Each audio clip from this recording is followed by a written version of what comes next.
আমার মেয়েটা কখনোই আমার কাছে তেমন কোনো খাবারের বায়না করে না। তবে সেই দিন কেন যেন তার ঠাকুমাকে চালের গুঁড়া করতে দেখে আমার কাছে বায়না ধরল সে এখানে চষি পিঠা খাবে। তারপর তার ঠাকুমা তার বায়না রাখার জন্য কতটুকু পরিমাণ চাল ভিজিয়ে রেখে সেটাকে ভালো করে ব্লেন্ডারে গুঁড়ো করে নিচ্ছে, যাতে করে সে নাতনিকে একসাথে চষি পিঠা আর পাটিসাপটা পিঠা বানিয়ে দিতে পারে। আমি পায়েস তৈরি করার জন্য এখানে আমি দুধ কিনতে চলে আসলাম। বাসায় যেটুকু দুধ ছিল সেটুকুতে হবে না, এই জন্য 1 কেজি পরিমাণে দুধ নিয়ে গেলাম। এখন মা এখানে পিঠা তৈরি করার জন্য আগে থেকে যে কাইটা খোলা লাগে সেটাকে খুলে নিবে, আর আমি এখানে চালটাকে ভিজিয়ে রাখলাম, বাকি চালটাকে, আর বাকি একটু দুধ ছিল সেটাকে জাল করে নিলাম।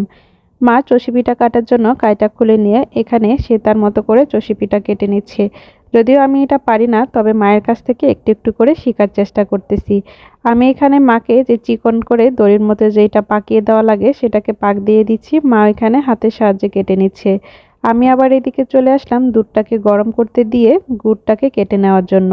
যেহেতু আজকে আমরা এখানে গুড় দিয়ে পায়েসটা রান্না করব, তার জন্য গুড়টাকে কেটে নিয়ে আমি এখন দুধটাকে আগে থেকে জাল করে নিয়ে সেটাতে দিয়ে দিচ্ছি। যদি গুড়টা ভালো হয় তাহলে দুধটা আর ফেটে যাবে না, না হয় দেখা যাবে যে দুধটা ফেটে যেতে পারে। তারপর এখানে মা পাটিসাপটা পিঠা তৈরি করার জন্য একটা কাই খুলে নিল। দুইজন দুই পাশে দুই চুলায় পিঠাগুলোকে তৈরি করে নিচ্ছি।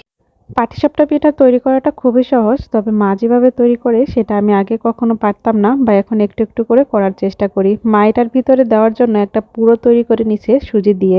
এখানে আমি যে দুধের সাথে গুড়টা দেওয়ার পর আমার কিন্তু দুধটা ফেটে গেছিল, আমি সেই উপরের যে ছানাটা সেটাকে তুলে রেখে দিছি। মা বলল যে সেটাকে সে ব্লেন্ড করে নিবে, আর এখানে আবার যে বাকি জলটা ছিল দুধের ছানাটার সেটাকে মধ্যে আমি এখানে আগে থেকে যে চষিটা কেটে রাখলাম সেটা অল্প অল্প পরিমাণে দিয়ে ভালো করে নেড়ে চেড়ে নিলাম। তারপর আগে থেকে যেই ছানাটা আমরা ব্লেন্ডারে করে ব্লেন্ড করে নিয়েছিলাম সেটার সাথে আরও একটু দুধ জাল করে নিয়ে এখন এটার সাথে মিশিয়ে দিচ্ছি। মা যদি এই বুদ্ধিটা আমাকে না বলতো তাহলে কিন্তু দেখা যেত যে আমার সম্পূর্ণ পায়েসটাই নষ্ট হয়ে যেত। তো যাই হোক, এখানে আমাদের পায়েসটা তৈরি করা শেষ, এখন এটাকে গরম গরম পরিবেশন করব। তার আগে এখানে সৃজন তার দিদি, তার এক আপু আর তার বাবাকে পিঠা দেওয়ার জন্য পিঠা নিয়ে যাচ্ছে। সবাইকে পিঠাটা খেতে দিয়ে আমরা এখন দুইজন বাকি যে কয়েকটা পিঠা ছিল সেটা একসাথে খেতে বসলাম। আসলে শীতের সময়ে বিকালবেলা এরকম নাস্তা সবাই চায়, আর যেহেতু আমার মেয়ে আমার কাছে একটা আবদার করলো সেটা তো আমাকে রাখতেই হবে। পিঠা খাওয়ার পরে পায়েসটাকে একটু আলাদা করে রেখে দিচ্ছি, কিছুটা পায়েস সকালে খাবো। সকালে কিন্তু মুড়ি দিয়ে এই নাস্তাটা খেতে আমার কাছে অনেক বেশি ভালো লাগে। আর বাকি কিছুটা পায়েস মাকে একটু দিলাম যে মিষ্টিটা ঠিক হয়েছে কিনা সেটা দেখার জন্য। তো যাই হোক, এভাবে করে আজকে আমরা পিঠা আর পায়েস দুইটাই তৈরি করলাম। এটার সাথে তো পুলি পিঠা হলে আরও অনেক ভালো লাগতো, তবে আজকে যেহেতু সময় কম ছিল এই জন্য আর করতে পারিনি।